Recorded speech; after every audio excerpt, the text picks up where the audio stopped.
Nós vamos ficar de pé, vamos ler a Bíblia. Salmo capítulo 42. Salmo de Davi, capítulo 42. Como o servo brama pelas correntes das águas, assim suspira minha alma por ti, ó Deus. A minha alma tem sede de Deus, do Deus vivo. Quando entrarei e me apresentarei ante a face de Deus. Quando entrarei por estas portas e me apresentarei aqui ante a face de Deus. Jesus, ajude-nos em nome de Jesus Cristo. Amém. Podeis assentar. Mensagem Deus em simplicidade. Eu vou ler alguns parágrafos sobre a ordem. Depois nós vamos ler aqueles parágrafos da mensagem sede que eu pedi para vocês. Aqui ele disse: a minha alma tem sede de Deus, do Deus vivo. Quando entrarei, você tem que ter um lugar para você entrar, para adorá-lo. Entrarei ante a face do Senhor, diante da face. O profeta, na mensagem Deus escondido em simplicidade, parágrafo 29 a seguir, ele fala que existe a preparação para receber esta água da vida, que as nossas almas têm sede dela. Entrar ante a face do Senhor é uma ordem, ou seja, é uma preparação para receber do Senhor aquilo que temos necessidade. Nós não recebemos bênçãos do Senhor entrando de qualquer maneira ante a face dele, no santuário dele. Existe uma ordem. O profeta desta era pregou a mensagem, a ordem da igreja. E aqui nesta mensagem Deus em simplicidade, ele fala alguma coisa também sobre isto. A partir do parágrafo 29, ele disse: agora no antigo tabernáculo, ele reformou o tabernáculo Brana, a igreja lá, e agora ele está rededicando a nova igreja. E ele comenta sobre como era na antiga igreja. Agora no antigo tabernáculo, talvez não haja uma pessoa presente nesta manhã que esteve ali no dia da dedicação, quando o Major Wright tocou a música e fiquei atrás de 3 cruzes aqui para dedicar o lugar. Eu não permitia que ninguém, os porteiros ficavam junto à porta para garantir que ninguém falasse, conversasse no santuário. Quando conversava-se do lado de fora e entrava para o santuário silenciosamente, você vinha ao altar e orava silenciosamente, voltava ao seu assento, abria a Bíblia. O que o seu próximo fazia era assunto dele. Você não tinha que dizer nada. Caso quisesse falar com você, você dizia: eu te encontrarei lá fora. Estou aqui para adorar ao Senhor. Calado, silenciosamente, você diria isto para o companheiro ou a companheira que está ao seu lado, quisesse conversar com você. Você diria: eu te encontrarei lá fora. Aqui é o lugar de adorar a Deus. Então você se assentava, lia a Bíblia, ou ficava sentado quietamente, e então a música soava. A irmã Gerte, não sei se ela está aqui esta manhã, ou não, o irmão Gomes, a irmã Gomes, o velho piano, eu creio, ficava aqui neste canto. E me lembro bem que ela, a organista, tocava suavemente aquele hino lá na cruz, onde meu Salvador morreu. Uma música bem lenta e suave.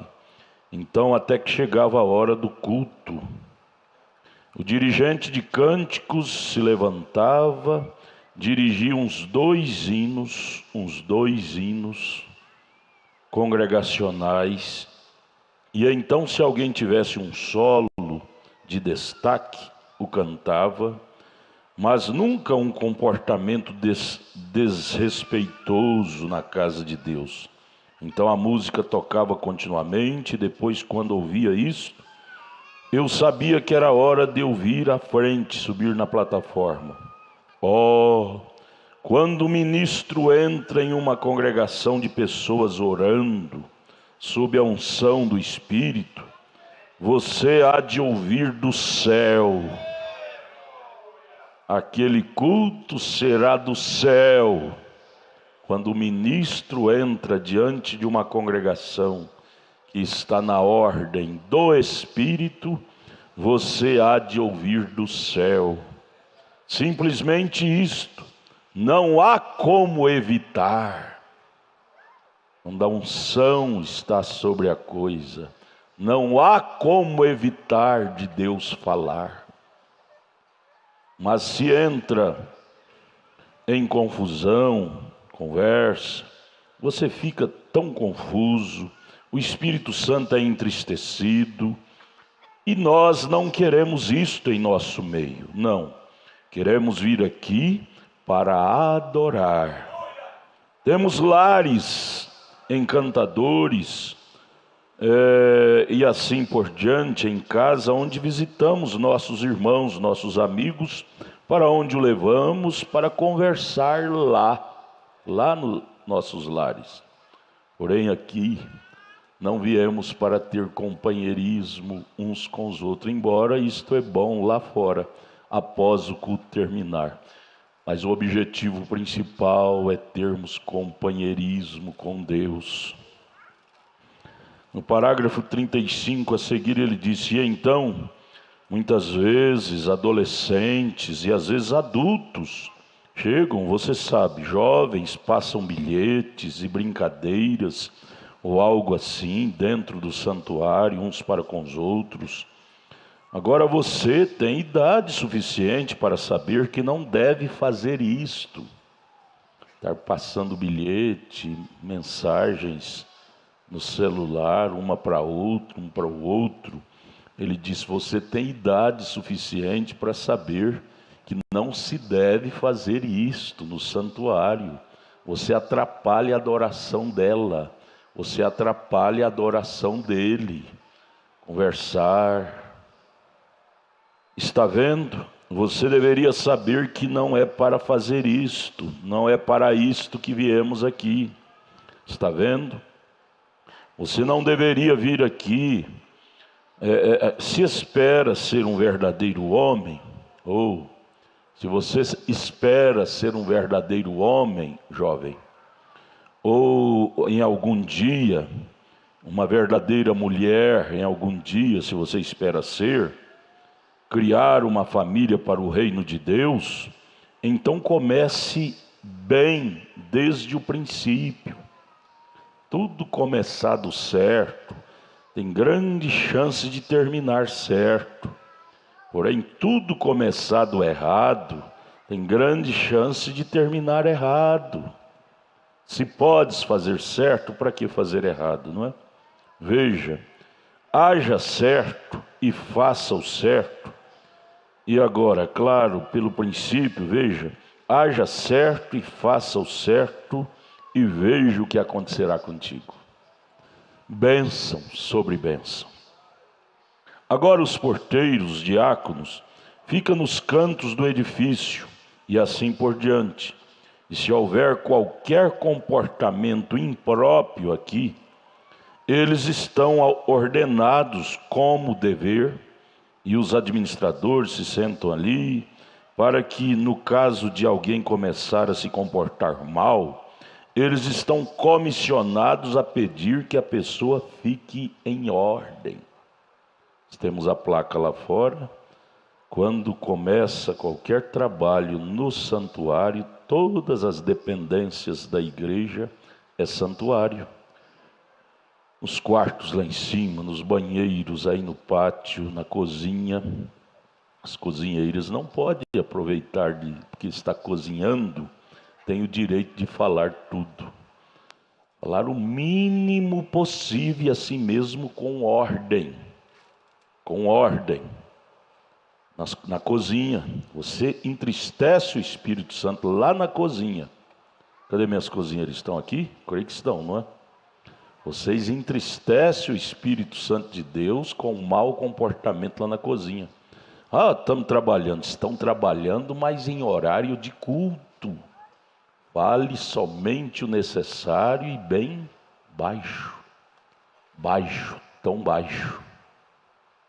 Eu creio que nós estamos começando um novo ano, e isso não é simplesmente virar uma página, como uma mera tradição.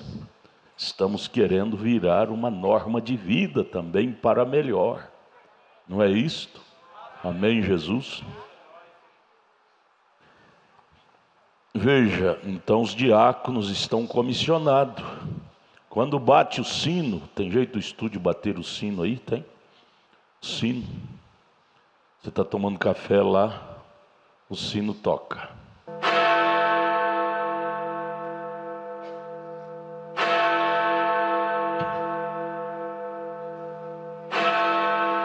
O que quer dizer aquele sino? Aquele sino quer dizer que já começou o período de adoração. Você está tomando café, silencia, termine de tomar seu café em silêncio e já entra no espírito de adoração, porque logo após o toque do sino é soltado a fita da oração, já tem gente orando aqui no altar e você lá já deve entrar no espírito de oração. Tome o café mais rapidamente e venha para cá orar, preparando o ambiente para o culto. Todos os grandes sucessos têm que ter bons momentos de preparação. Você pensa que um corredor aí dessas maratonas, ele já entra no pódio já correndo? Não. Primeiro ele aquece, não sei quantos minutos, para poder entrar no pódio, na corrida, na pista da corrida, para poder ser um campeão naquela disputa. Paulo fala isso em 1 Coríntios, capítulo 9, verso 27. Para isso combato, para isso corro, para ver se alcanço o prêmio. Então tem um momento de preparação. Você quer bênçãos sobrenaturais em nosso meio? Depende muito do seu comportamento no culto, ao vir à igreja. Então,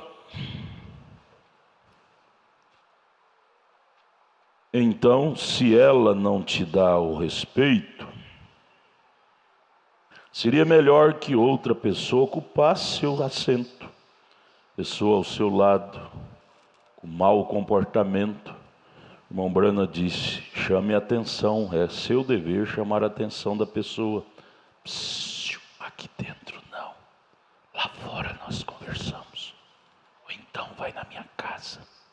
Aqui nós viemos para adorar a Deus. Porque há alguém que quer ouvir. Você que não gosta de ter comportamento na casa de Deus, saiba que alguém está aqui, veio para ouvir a palavra. Não atrapalhe. Não atrapalhe uma alma que veio para ser abençoada. Há alguém que vem a este propósito para ouvir. E é para isso que estamos aqui. É para ouvir a palavra do Senhor. E assim todos querem ouvi-la.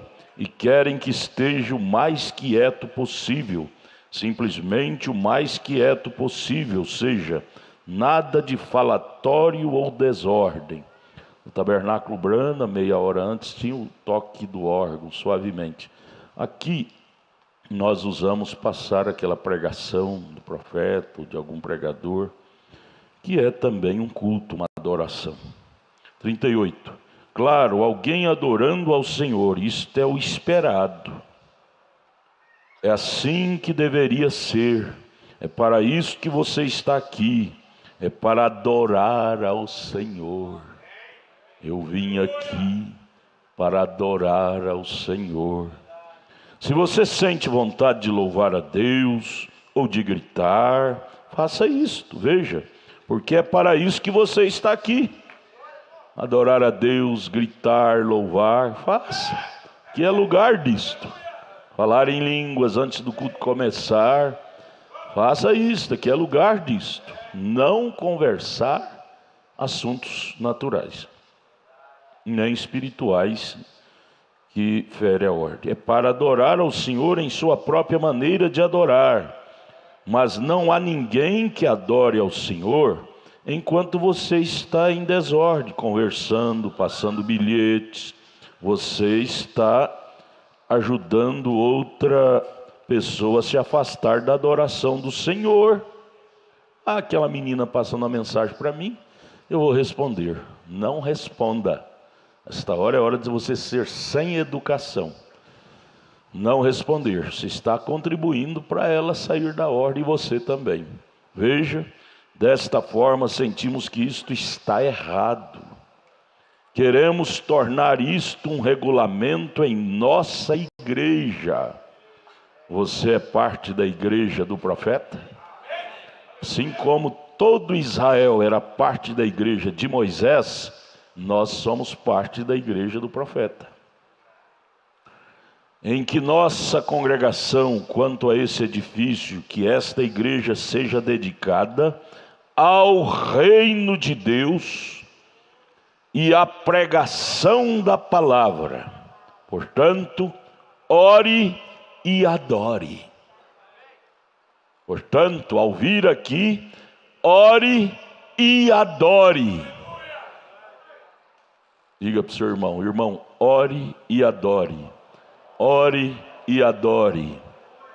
Esta é a razão pela qual você deve vir aqui, para orar e para adorar. Crie um ambiente propício a isto.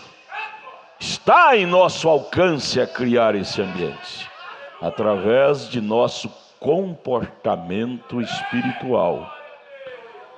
E então o profeta disse no parágrafo 41, tenho visto igrejas, todavia, onde me permita as crianças correrem por todo o santuário, para lá, para cá, e os pais não cuidam. Pais, mães, deixa eu contar um segredozinho de minha casa, minha família. Meus 3 meninos nasceram quase juntos, todo ano um. Naquele tempo era assim, todo ano um, bênção, né? E foi criado todos juntos, lá em Goiânia. Em Goiânia, todos 3 nasceram lá, cresceram lá até uma certa idade. Minha esposa nunca, ou pouquíssimas vezes, foi ao berçário com eles. Se for ao berçário, o menino fica, me perdoe a expressão, fica lerdo. E aí chora aqui dentro se levar para o berçário. Que lá pode dar uma conversinha com outra criança. Minha esposa sentava nas últimas cadeiras, lá na igreja de Goiânia, tampava com a fralda, dava mamadeira para cada um deles lá. Primeiro, eles tentavam, porque o menino quer ver o limite, onde os pais permitem eles irem. Ia lá fora e depois no próximo culto queria ir de novo. A dizer, de jeito nenhum, e eles choravam, porque eles fazem birra. Você lembra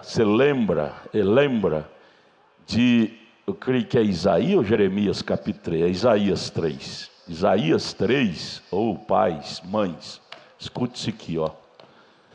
Isaías capítulo 3 está profetizado que no fim dos tempos o mundo seria regido por crianças e mulheres.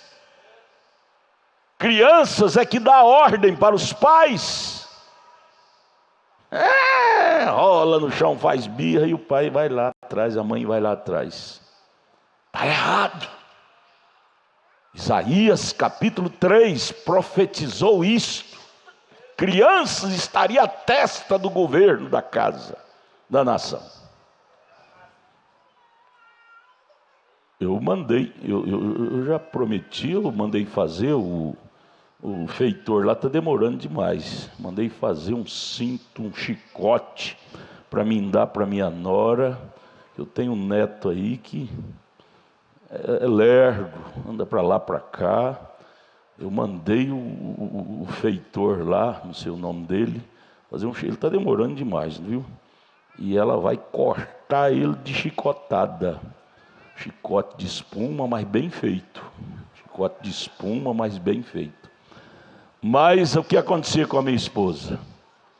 Ela, se o menino ficasse lá, levasse, depois de fazer birra, queria de novo, ela levava lá fora e dava umas varadinhas no bumbum deles. No próximo culto eles não queriam de jeito nenhum. Está precisando disso. Levar lá fora, dar umas varadinhas no bumbum, no lugar de bater no bumbum, não é nas costas, em cima dos rins, não. Bumbum. Próximo culto eles não vão querer, mas se você frouxar as cordas, você vai ter que ficar lá fora o tempo todo com o menino, correndo para lá, para cá, e você atrás, igual, né?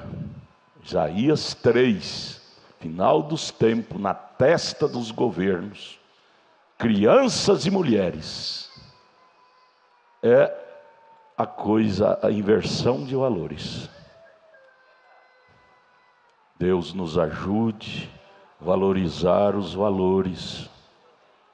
Veja, parágrafo 41. Então tenho visto igrejas, todavia, onde se permite crianças correrem por todo o santuário, e os adultos de pé, uns falando alto com os outros em lados opostos do salão. Esta é uma boa maneira de arruinar o culto que estava por vir aquela noite, ou qualquer que fosse a ocasião, está vendo? Boa maneira de arruinar o próximo culto, aquele e o próximo. Então, logo que o culto seja encerrado, deixe um auditório dentro da ordem, sem conversar. Vocês terminaram a adoração então, depois saiam e conversem uns com os outros lá fora, não dia de ceia, viu? Dia de ceia é uma comunhão, uma adoração solene. Termina de tomar a ceia, você vai caladinho para casa com a sua família. Bom seria se não comesse. Se tem problema, espere 2 horas, que é a hora da digestão, o horário da digestão. Coma em silêncio e vá dormir pensando no Calvário. Por que as santas ceias hoje se tornaram um mero ritual? Porque não se velam por aquilo que fez. Tomou a ceia como se come uma pratarrada de comida, depois chega em casa e ainda come por cima, desordem, sai aí fora e já conversa como se saiu de um culto normal. Culto de santa ceia não é um culto normal, é um culto super íntimo do crente com o Calvário. Aprenda esse segredo para vocês serem mais abençoados. O que quer que queiram fazer, se tem algo que desejam falar com alguém, vê-los bem, vão com eles à sua casa, à casa deles. Vai na casa dele, na casa dela, aí sim, conversa, come, ou o que quer que seja. Mas não faça isto no auditório. Dediquemos isto a Deus, amém, Jesus? Dediquemos isto a Deus. Vocês lembram no Velho Testamento como que era a ordem no tabernáculo? Como que era a ordem no tabernáculo? Até uma vara seca que Arão colocou lá, no dia seguinte ela reverdeceu, floresceu e amanheceu cheia de amêndoas de fruto, por causa da presença notável de Deus ali, naquele lugar santíssimo. Por que que não pode acontecer isso no nosso meio? E isso é trabalhado por cada um de nós. Manter essa ordem espiritual. Você sai de casa, já ora dizendo: Deus, me consagra, estou indo para a igreja.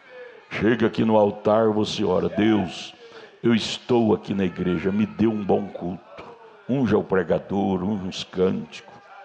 Unja, eu estou aqui. Se cada um fizer isto, amados, esse templo se torna um pedaço do céu. Esse templo se torna do jeitinho que era o tabernáculo lá no Velho Testamento. Tem uma vara seca, uma pessoa seca de Deus, chega aqui, ela regenera. Pecador é salvo, doente é curado. Por causa da atmosfera que todos criaram. Atmosfera celestial. Olha, isso é mecânico, mas isso é essencial para a bênção do culto. Dediquemos isto a Deus, estão vendo? Este é seu lugar de encontro, não uns com os outros propriamente, encontro com Deus, onde nós encontramos com Ele. Eu vim aqui para adorar a Deus, para ver a Deus. Ver a Deus aonde? Na palavra, nos cânticos, na pregação, na atmosfera gloriosa. Estão vendo? E a lei procede do santuário, claro. E eu creio que isso seria agradável a nosso Pai Celestial, encontrar isto em nosso meio. Agora vamos lá, mensagem sede. Abra aí na página 33, parágrafo 215.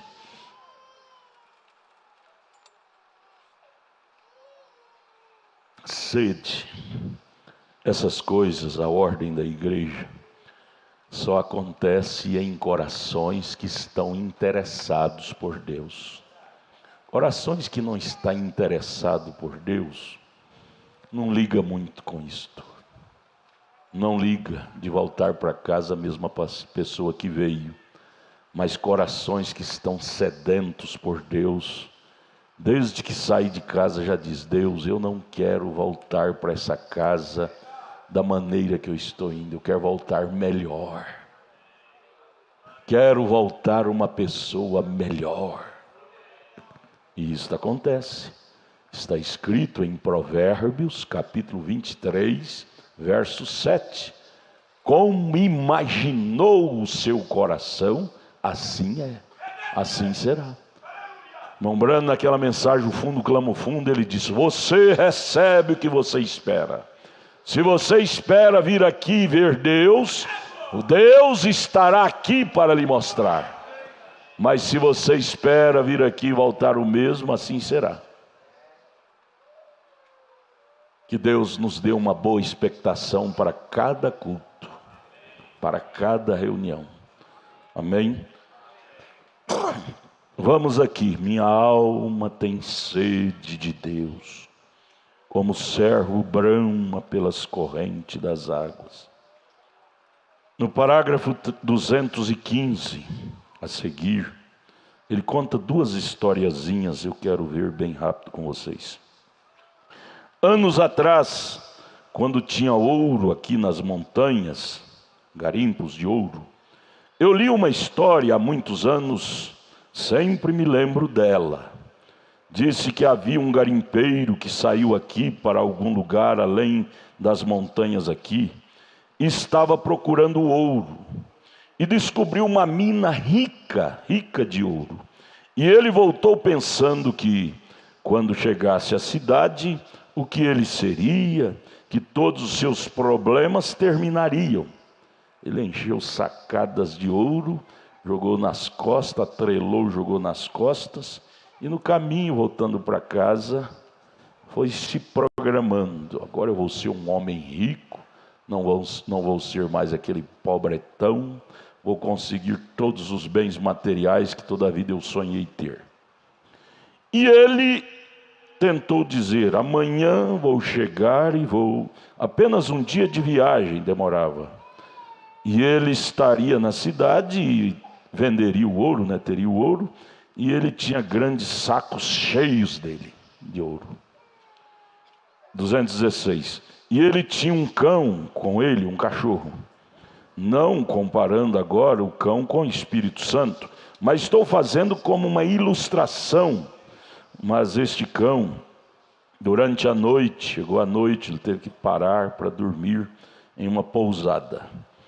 Durante a noite, o garimpeiro deitou-se em seu leito e começou a pensar, fazer programa.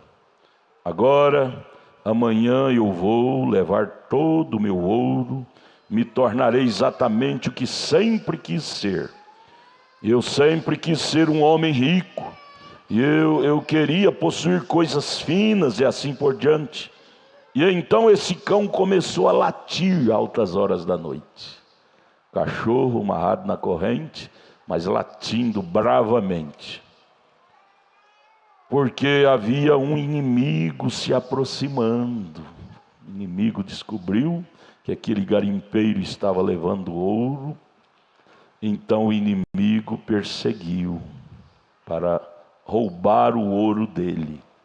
Ou o diabo descobre que você tem ouro. Essa mensagem é ouro. Essa vida eterna que você conseguiu nessa mina da palavra de Deus é ouro.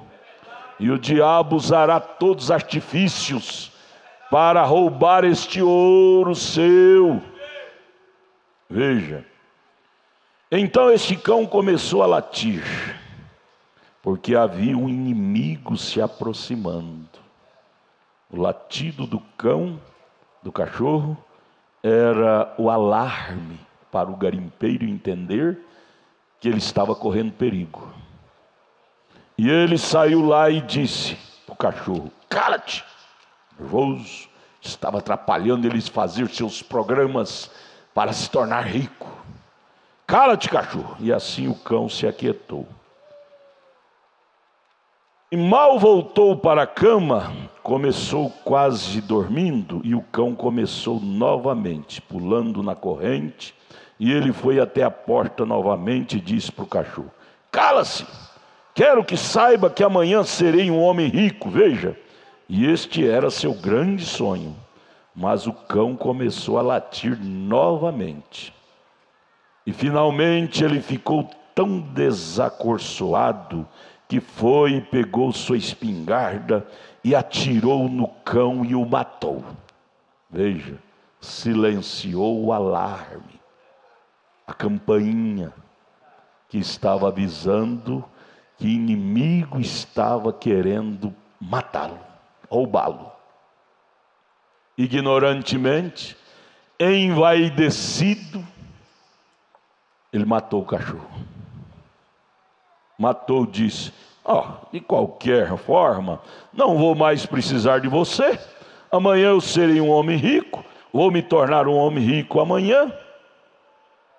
Não vou precisar mais de cachorro, vou ter guardas, não é? Guardas para me proteger, não vou precisar de cachorro, vou matar. Velho cachorro, que tinha lhe ajudado talvez tantos anos, e agora ele orgulhosamente, soberbamente, pega e mata o cachorro. O velho Espírito Santo, a velha campainha de Deus, que tem te ajudado por longos anos, por um ego que você teve, você pega e silencia, amordaça. O Espírito Santo não pode mais falar. Parágrafo 220. E ele, ao fazer isto, colocou a arma no canto, virou as costas para a porta e pegou no sono. Tarde da noite, sabe o que aconteceu? O homem, o ladrão, que tinha seguido por dias,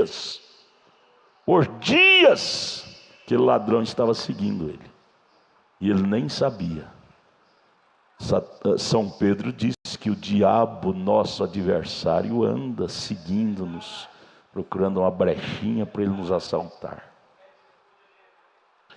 O homem que o tinha seguido por dias não tinha mais alarme para acordar o dono do ouro, entrou despercebidamente e o matou.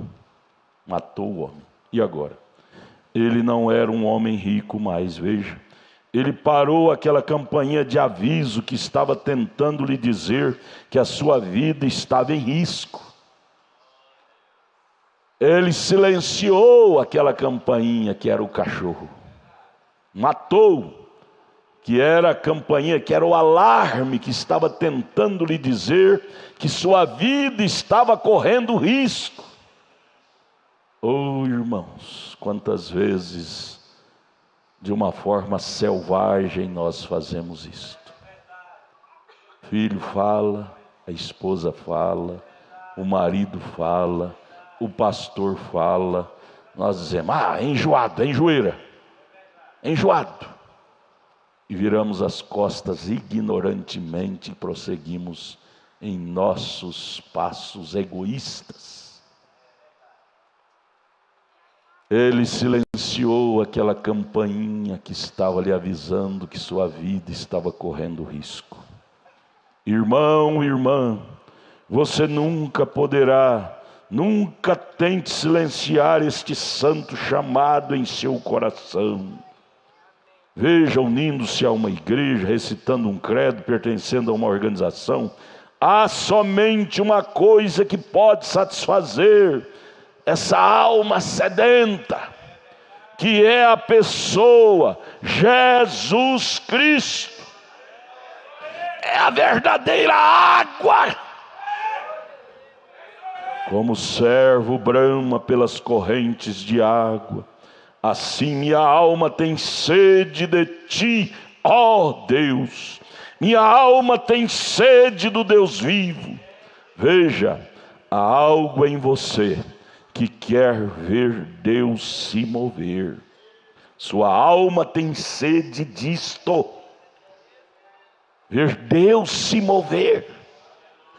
E aí ele termina o parágrafo 222 dizendo, não pare em nada menos do que isto. Não deixe algum pastor lhe dizer que você apenas tem que apertar a mão dele, unir-se à igreja ou pertencer a esta organização. Não mate este santo silêncio. Ele o está advertindo.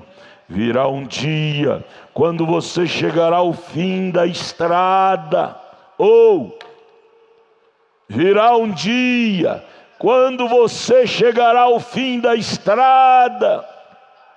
Como é que ficará você sem saciar esta sede da alma? Lembra de São Lucas 16, verso 19? O mancebo de qualidade chegou ao final da estrada, cheio de dinheiro, ao ponto de não saber onde guardava os seus celeiros, estava abarrotado de produtos, ele não sabia nem guardar mais, onde guardar, e dizia, regala-te, ó alma. Porém, com a alma vazia, chegou ao final da estrada e foi parar no Hades. Está escrito São Lucas 16, 19. Lá no Hades ele ergueu os olhos em angústia, em chamas e tormento, e gritava, Pai Abraão, estou em tormento, quem pode aliviar-me disso?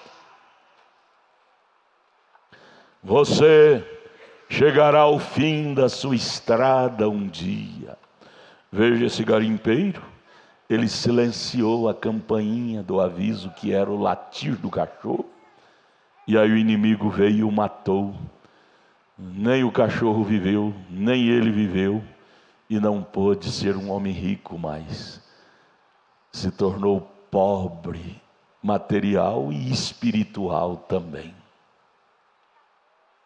Ah, Deus, ajude a nós a aprender essa lição. Amém. Virá um dia quando você chegará ao fim da sua estrada. Pense nisso. Você já notou isso, que os seres humanos não gostam de pensar em morrer? Esquece que eles são finitos, esquece do Salmo 90, que diz que a duração é 70 anos, quem passa disso é câncer e enfado. E quando chega lá, porque muitos vão antes, devemos pensar em morrer, pensar que vamos ter um fim físico. E para isso devemos nos precaver, nos preparar. Escute, para onde você vai quando fechar seus olhos na sepultura? Já pensastes nisto? O que você está reservando para te guardar pós-túmulo? Ou o que você está reservando lá? Quando era menino, eu lembro dessa aplicação. Eles viravam, os mais velhos diziam para os meninos: menino, você está crescendo? Quantos tijolos você está mandando por dia para a construção da sua nova casa lá? Você vai morrer um dia. A Bíblia diz em São João 14 que tem uma casa sendo construída. Quantos tijolos você está mandando por dia? Cada boa ação que você pratica, cada boa conduta que você desenvolve, é um tijolo a mais que você está mandando para lá. Lembre-se, você vai morrer um dia. Vira, põe o dedão para o seu irmão e diga: irmão, lembra-te, você vai morrer um dia. Isso é uma realidade. Assim como a vida é uma realidade, se Jesus tardar, a morte também é uma realidade. No caixão tem defunto bonito, defunto feio, defunto esbelto, sem barriga, defunto com barriga. Não adianta nada fazer plástica. Fazer plástica é só para aqui. Caixão tem defunto com dentinho bonito, irmão Ranieri. Tem defunto banguelado. Defunto. Tudo bem, puder ter um dentinho bonito, só procurar o irmão Ranieri, ele faz e paga pouquinho. Ele tem um coração bom. Propaganda, viu? Mas não é isto que nos dá segurança pós-túmulo. Pode ser defunto bonito, defunto feio. O que vale é o que você possui do lado de dentro.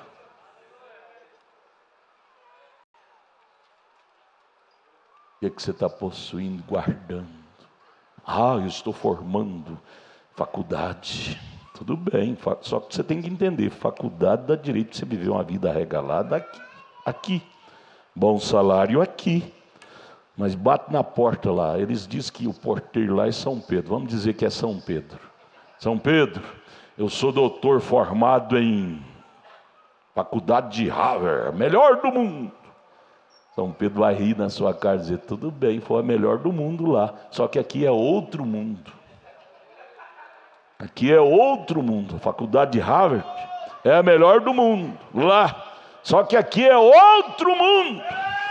Qual é a faculdade que você formou sua alma para entrar aqui? Eu sou o porteiro do céu, só vou abrir a porta para quem formou na faculdade celestial. Cadê a carteirinha? Carteirinha é o batismo do Espírito Santo. Você não tem? Não entra. São Mateus 7:22, ficarão de fora. Ficarão de fora. Lembre-se, você morrerá um dia. É bom pensar nisto. É bom pensar em viver. Mas você nunca está preparado para viver sem que primeiro esteja preparado para morrer. Viu? Você não está preparado para viver sem que esteja preparado para morrer. O que você está fazendo da vida? A vida nos foi dada para preparar para pós-morte. Você está gastando em outras coisas. Veja como uma pequena, ele conta outra história aqui de uma dama que era professora de escola dominical em uma certa denominação e criticava de uma mocinha cristã que congregava. Como uma pequena dama em nossa cidade, da qual viemos, ela começou, uma mocinha ia lá à igreja, e uma excelente mocinha cristã. E ela estava vindo pela rua, ela tinha cabelo comprido, você sabe, seu cabelo puxado para trás, como a parte lisa de uma cebola descascada. Quase o seu rosto parecia sem maquiagem. E certa moça costumava zombar dela, daquela mocinha. Diz: se não tivesse aquele pregador tolo que você tem lá, falando de mim.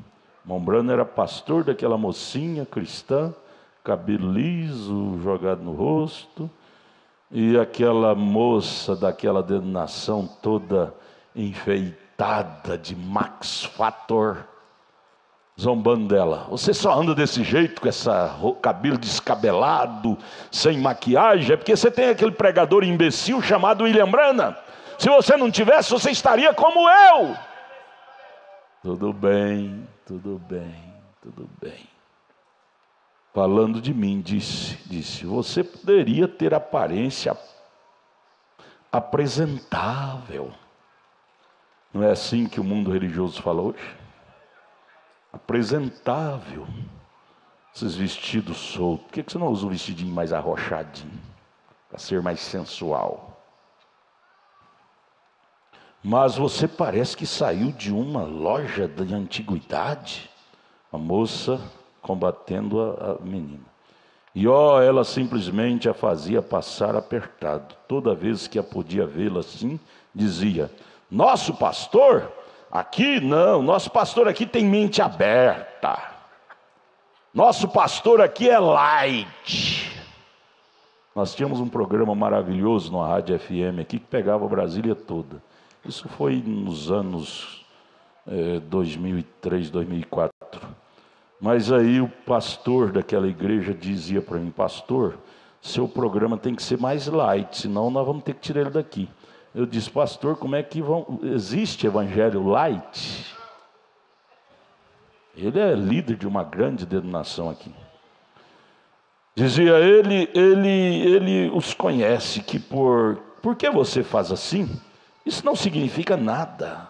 Isso é modos e costumes.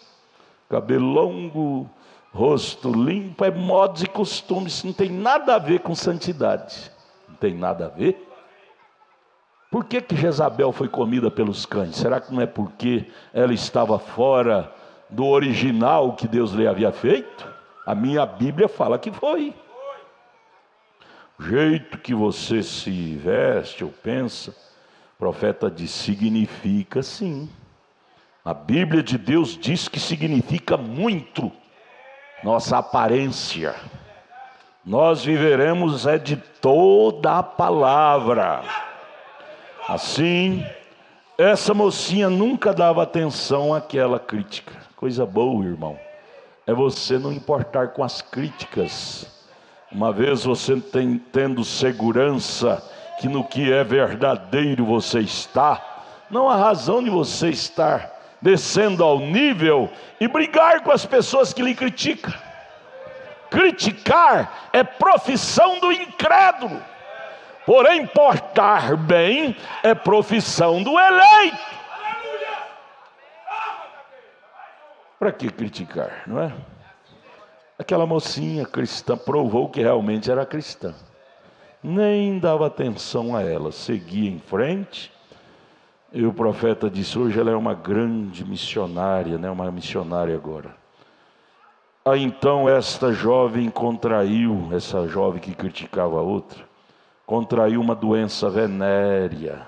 Olha, você pensa que o caminho errado tem longevidade? Não tem não, viu? Não tem não. O diabo te pega bem ali. Ela vivia uma vida lascívia, desordenada. E no entanto o pastor dela apoiava, dizia, não tem problema. Ela era professora de escola dominical. Sabe o que aconteceu? Contraiu uma doença venérea. Doença venérea, doença sexualmente transmissível. Ela vivia em vida jovem, como é que chama? Jovem com jovem? Adultério é um homem casado e solteiro. Fornicação, ela vivia uma vida fornicária. Viu, meninas? Menino. Você pensa que isso é brincadeira?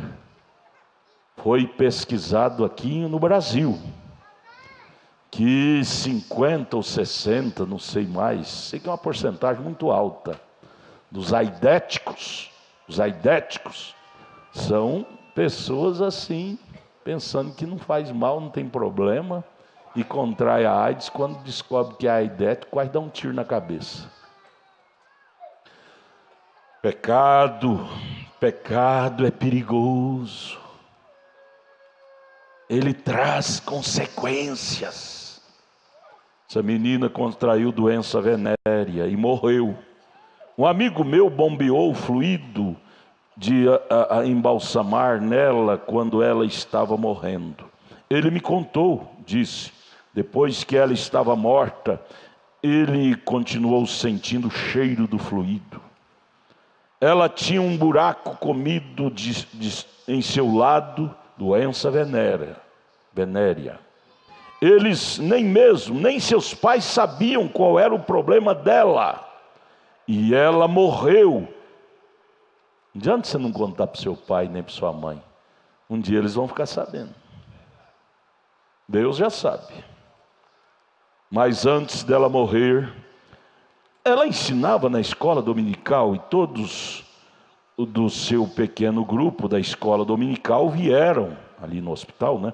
Eles queriam vê-la quando ela fosse para o céu.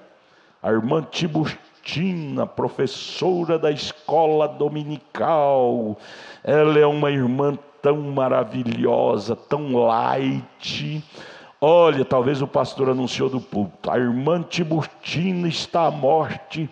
Ela é professora das crianças. Vamos lá para ver os anjos cortejar a alma dela para o céu. Sabe o que aconteceu? Foram lá para o hospital, o pastor, grupo de jovens. Veja, e seu pastor do lado de fora, ficou lá do lado de fora do hospital, fumando um cigarro. Por aí começa. Andando para lá e para cá no salão do hospital, e todos eles iam cantar quando ela morresse.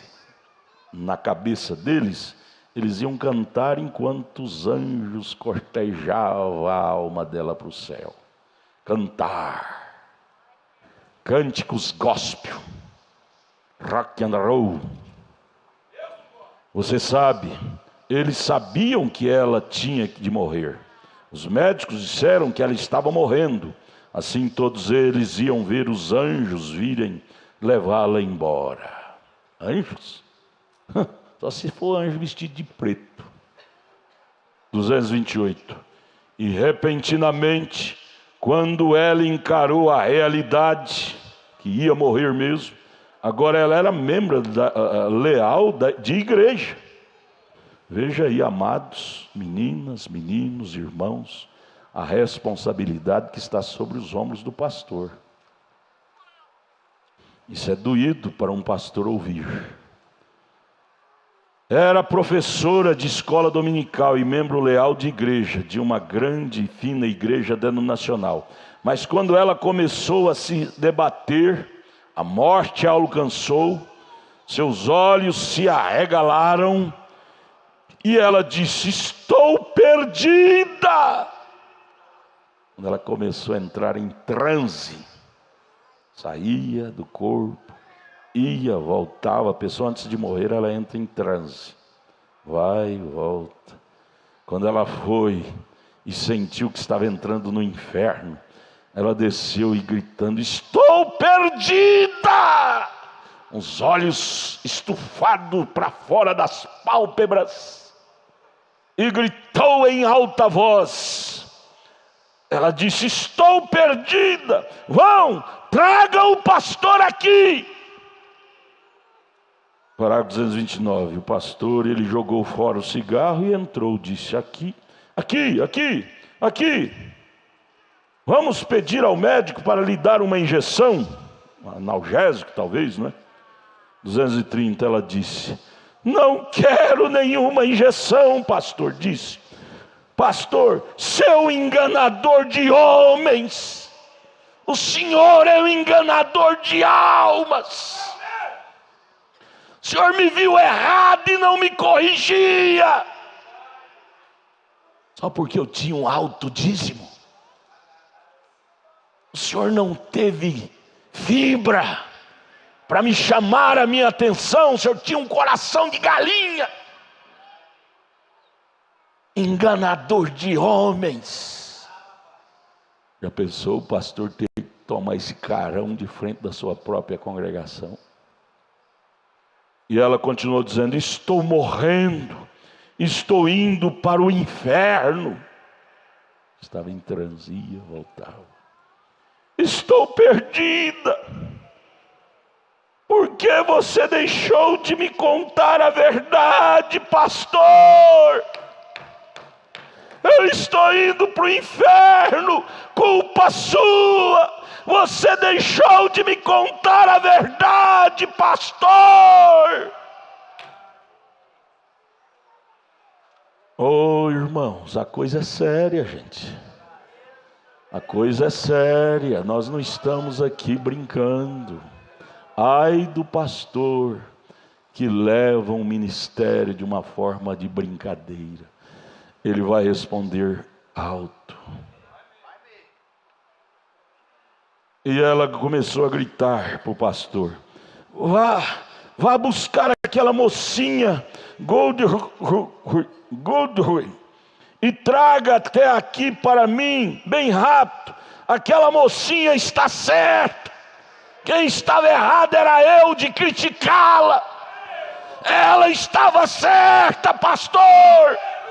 Busque ela para mim pedir perdão para ela. Vocês têm que saber disso, moças. Às vezes você se sente discriminada na escola, no trabalho. As moças que dizem ser evangélica, entre aspas, critica de você. Um dia elas, quando estiverem entrando no inferno, ela vai dizer: busque lá aquela menina do tabernáculo da fé. Ela estava certa. Isso deve ser consolo para vocês, meninas, meninos. Parágrafo 231. O profeta termina dizendo: espere até você encarar a realidade uma vez. Não vá tentar parar esse santo silêncio. Não vá acabar com ele com alguma espingarda moderna, educacional do cano duplo. Ouça essa advertência do Espírito Santo esta noite, que o está advertindo. Eu sou o caminho, Jesus disse, a verdade e a vida. Ninguém vem ao Pai senão por mim. Ele é a palavra. Ouça-o. Não faça como aquele velho garimpeiro, que o cão, Mombrana disse, me perdoe a expressão, que não soe como um sacrilégio, mas aquele cão era o tipo do Espírito Santo, era o aviso, era a voz, era o grito, mas o garimpeiro ignorante matou, silenciou aquela voz. A mensagem é o aviso, é a voz, é o grito. Não importa, eu preguei hoje de manhã e repetirei isso 1 trilhão de vezes. Não importa se a igreja A, B, C deixa a mensagem de lado, trata a mensagem de qualquer jeito, ou o pastor A, B, C descuida da mensagem, trata de qualquer jeito. Não, eu não matarei esta campainha, não. Se por irmão fulano, se para irmã Beltrana, isso aqui é como aquele cachorro garimpeiro disse, é uma enjoeira, se é enjoeira para ele, para mim é a minha vida.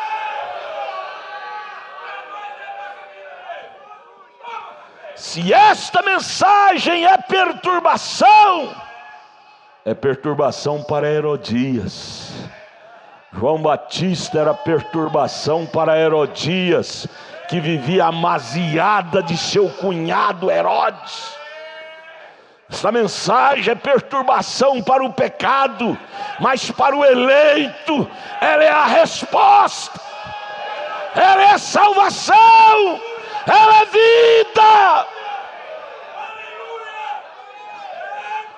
Não vamos silenciar esta voz.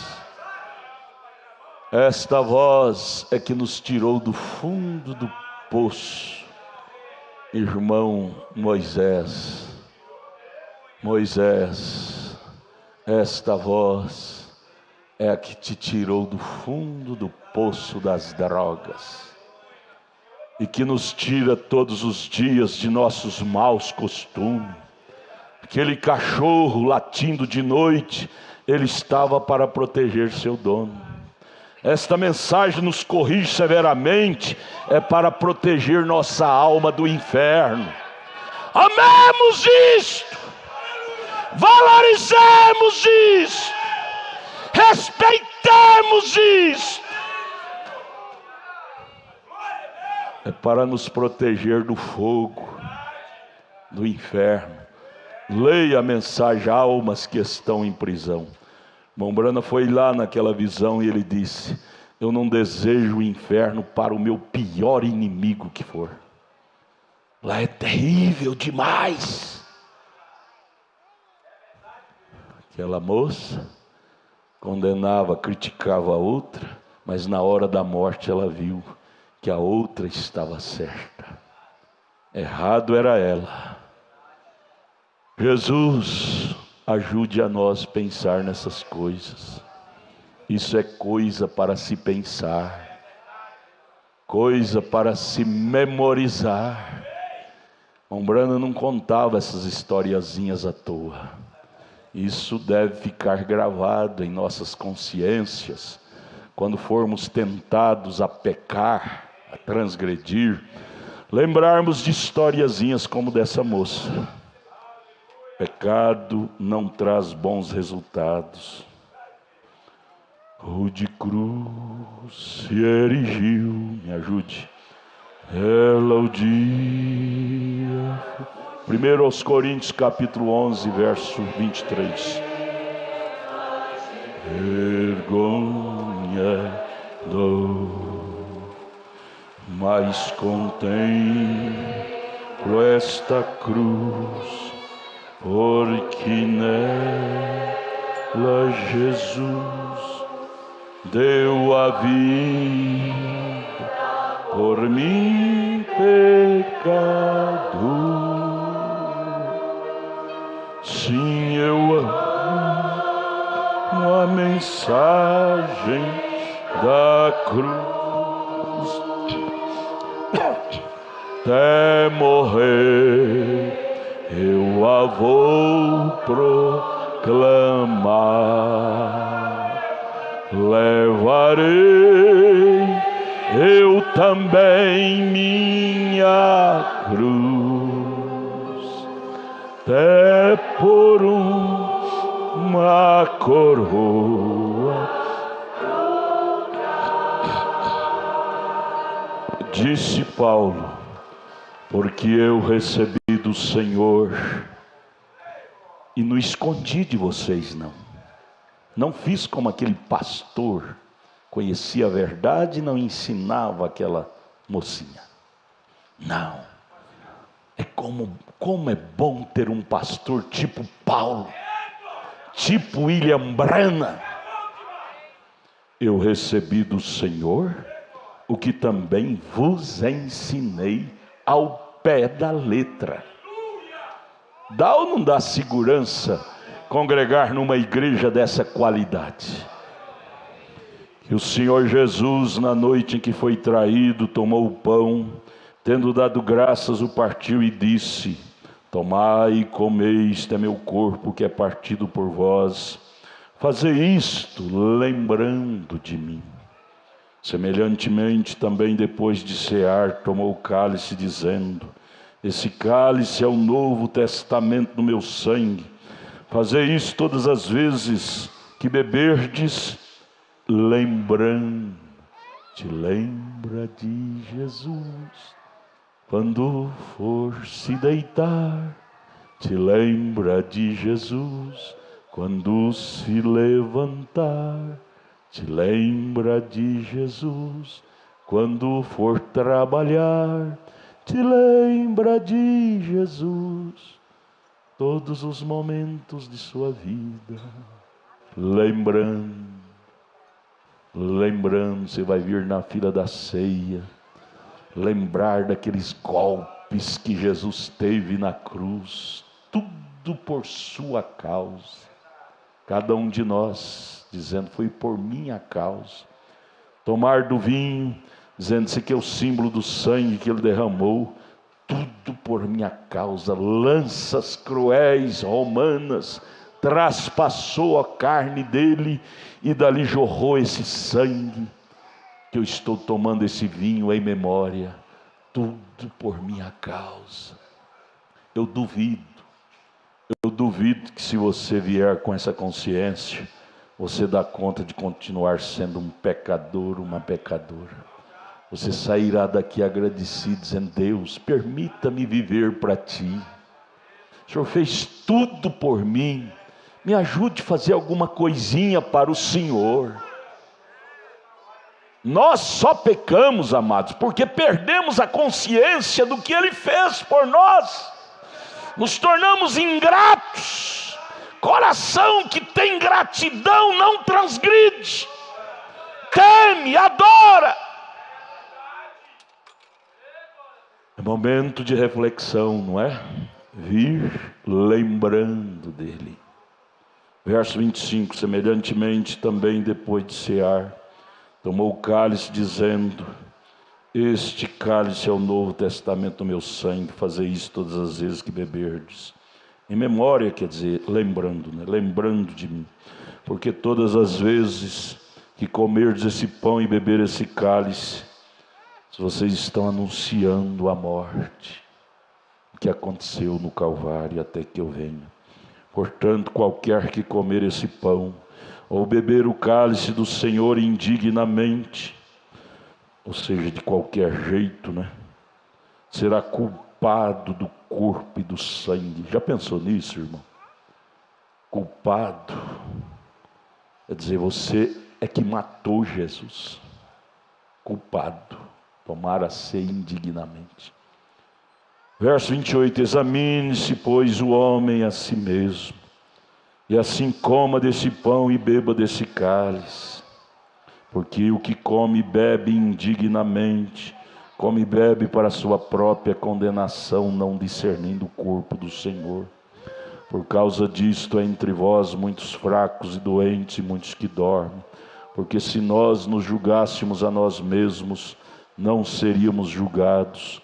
Mas quando somos julgados, somos repreendidos pelo Senhor, para não sermos condenados com o mundo. Em outras palavras, Ele está dizendo: não te acostumes com isto. Vamos para São João 13. Ontem eu estava lavando os pés ali do irmão, lá em Taguatinga. Isto me veio muito forte em meu coração, e eu disse para ele: irmão, nunca te acostume com lava-pés. E se nós não tiver cuidado, a gente acostuma, e isso não é sagrado mais. Deixa de ser sagrado, se torna um mero costume. Isso não é bom. Isto, todas as vezes que fizermos, temos que ter isso como uma coisa sagrada, mandamento sagrado. Não te acostume de vir aqui na mesa, não. Venha chorando com lágrimas, lágrimas de gratidão. Foi por mim que meu mestre foi traspassado, quebrado, sangrado. Tudo foi por mim. Vem derramando lágrimas por sua face, lágrimas de gratidão. Não venha mascando chiclete, caminhando com sapato salto alto e comendo com a pontinha dos dedos de unhas pintada, põe na boca e come, põe o chiclete do canto da boca, o pão de outro canto, toma o vinho e sai. Eu tomei a ceia. Isso é maldição. Isso é maldição. Venhamos a isto com reverência profunda. Deus, isto é seríssimo. O Senhor desceu da glória, se fez carne, foi traspassado no Calvário, tudo por minha causa, para me salvar. Oh Deus, me ajude a ser mais reverente, mais agradecido. Eu tenho certeza, se você vier à mesa com esse espírito, você nunca acostumará com isso. Vai lavar os pés aí do seu irmão, de sua irmã, sempre como uma novidade. Nunca te acostume com o comer da ceia e nem com o lava-pés. Deixa esse espírito de costume, ao ponto, se um dia você tiver problema nos pés, nas pernas, e não puder dobrar para lavar os pés do seu irmão, de sua irmã, você não vai lavar, mas você vai ficar com lágrimas no rosto, dizendo: como eu gostaria de lavar os pés de meu irmão, porque nisto está o cumprimento total do mandamento do Senhor. Minhas pernas estão paralíticas, não posso, mas eu gostaria tanto. O irmão Brana disse: você está lavando em espírito. Deus conhece o desejo do seu coração.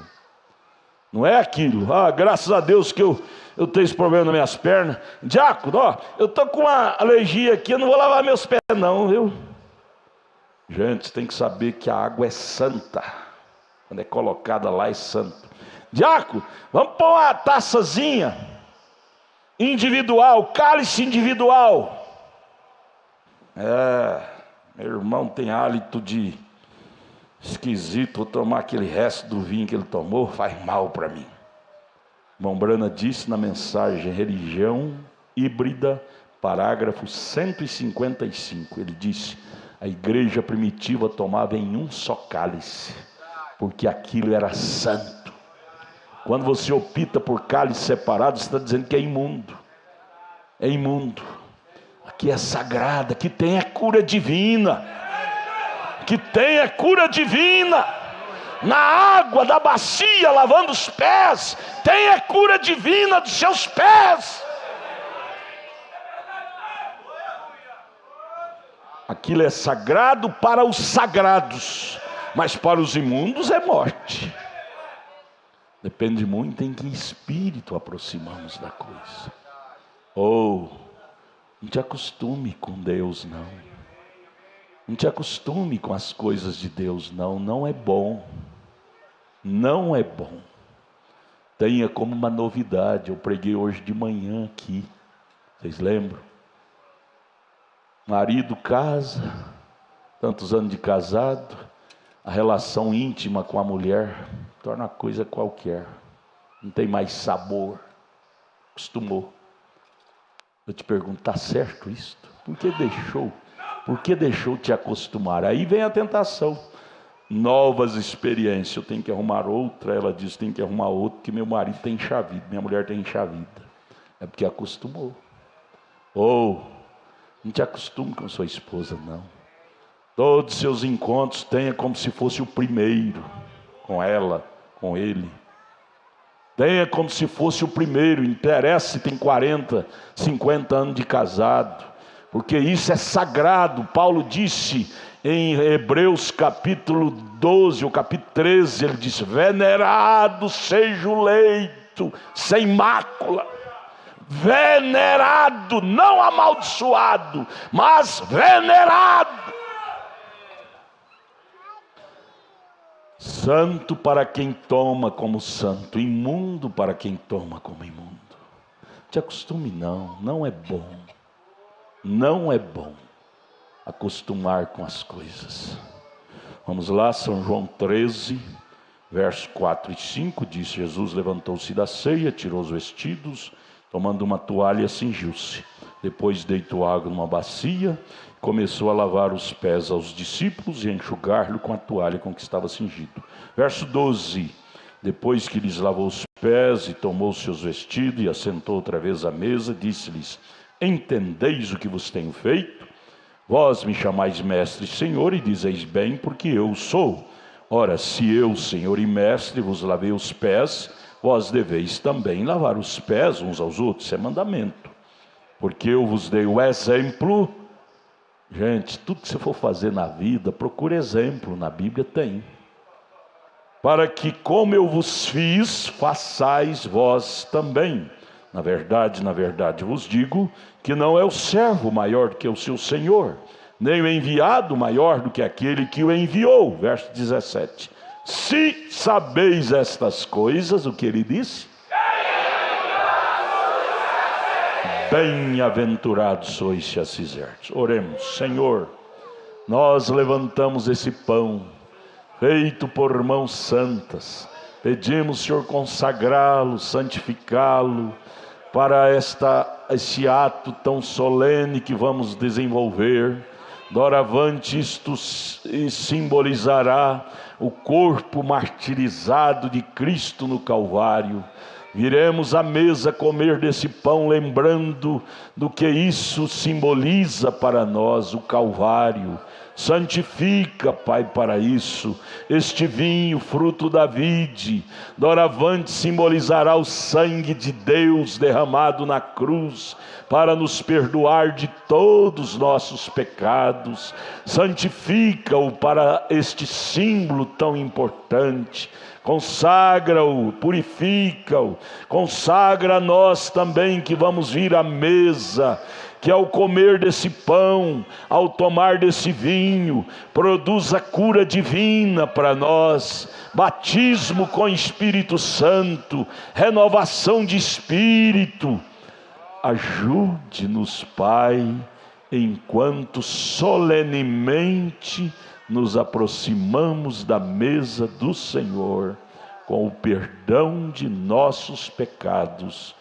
Te pedimos em nome de Jesus Cristo. Amém.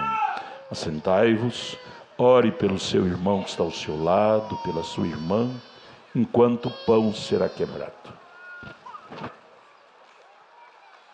Nós te agradecemos, Pai,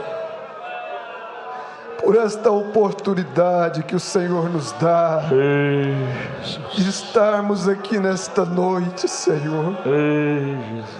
Ó Deus, isto é a coisa melhor do mundo, Senhor. Sim, Senhor. Isto significa muito para nós, Senhor. Sim, Jesus, sim. Aquele dia, Senhor, obrigado, que o Senhor deu a sua vida, derramou o seu sangue ali, Senhor. Ajuda-nos a ser agradecidos. Ó Deus, era para nós, todos nós. Naquele dia estávamos condenados ao inferno, Senhor. Ajuda-nos a ser agradecidos. Não haveria salvação para nós se não houvesse aquele sacrifício perfeito, Senhor. Se não houvesse o Calvário, todos nós estávamos condenados, Senhor. Oh Deus, mas o Senhor abriu teus braços, Pai. O Senhor nos alcançou, o Senhor nos redimiu, Pai. O Senhor nos tirou da lama do pecado, Pai, e nos fez assentar como príncipes, Senhor. Ó Deus, que possamos lembrar disto a cada dia, Senhor. A cada momento de nossas vidas, Pai, que nunca venhamos viver como egoístas, Pai, que nunca venhamos viver como dono da razão. Dá-nos um espírito humilde, Senhor. Dá-nos, Pai, humildade. Dá-nos, ó Deus, aquilo que nos falta, Senhor. Nós precisamos daquele batismo com o Espírito Santo no nosso dia a dia, Senhor, para sermos como Cristo, Senhor. O nosso caminhar, o nosso falar, o nosso ouvir, Pai, as nossas condutas, Senhor, que sejam como de Cristo, Senhor. Pai, sem a tua ajuda, Senhor, Sem a tua ajuda, Senhor, nós não damos conta. Nós não chegaremos a lugar nenhum, Senhor. Nós somos completamente dependentes do Senhor. Dependemos da graça, Pai. Dependemos da tua mão para nos sustentar. Dependemos do Senhor completamente, Pai. É por isso que nós te pedimos com humildade em nossos corações, prostrados diante do Senhor, Pai. Ajuda-nos, por favor, Jesus. Mas este mês, Pai, ajuda-nos, Pai, até a tua vida, Senhor. Não nos deixe sair deste caminho, Senhor. Não nos deixe nos misturar com as coisas do mundo, Pai. Mas que possamos ser um dominador de nossas paixões, Pai. Não deixa, Senhor, nossas paixões nos dominar, mas que o Espírito Santo possa ser o tutor, possa ser o dominador de nossas vidas, Pai. Pois nós te pedimos no nome do Senhor Jesus Cristo. Amém, Jesus. Aleluia.